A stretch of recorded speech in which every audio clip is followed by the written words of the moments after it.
The common misconception is that the loudest person has the most control. But the key here is that the one that has the most control is actually the one that makes other people feel more understood. Because people want to be talked to, not talked at. Completely gold. Why? Head.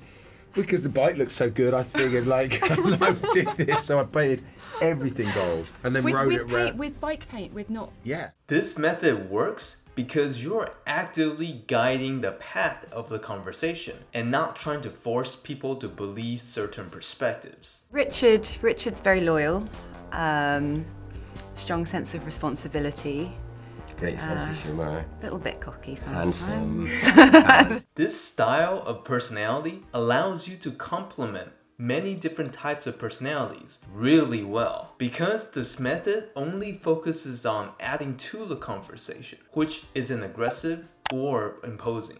That's a current law. Wow, okay. American. Wow.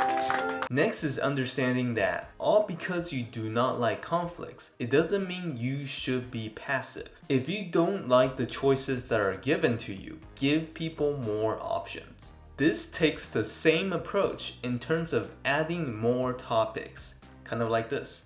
Also dominant, physically dominant, and It's very tribal and it's very, us and them, we're the best. A conversation is alive, so it really becomes whatever you put into it. Sometimes people might have not considered the things that you're thinking about because they simply had not thought of it. Simply by introducing more options, people are able to see where you're coming from. The bathroom window. No, you can do those apps that it just calls your own phone. Gemma. Yeah.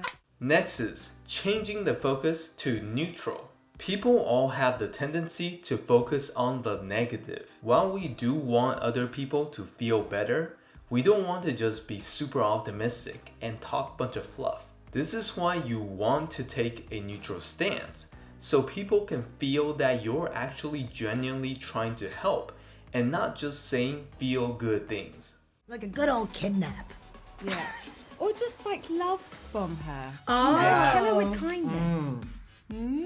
I like how we went for illegal. The tension is not shying away from saying genuine things while maintaining the good relationship. But if you do see positive traits, it's okay to draw attention to them, kind of like this. Did you guys know about his past as this host? Have you YouTubed all the videos? I had seen him because I'm from the UK, and so I'd seen you doing your BBC. This last point is a little more subtle. Have you noticed if one person in the group folds their arms, that everyone tends to mimic that closed off emotion? Then afterwards, your conversation tend to not end that well. And you can stop this from happening by making sure that you are not the source of that negative body language. Look at the consistent neutral body language that she has. I'll greet a guest and I just will, one kiss or whatever. I'm feeling that embarrassed by it, which I'm really glad. I had it for quite a long time, It's quite mad, like doing the press in America and having the premiere. When someone says something that you disagree with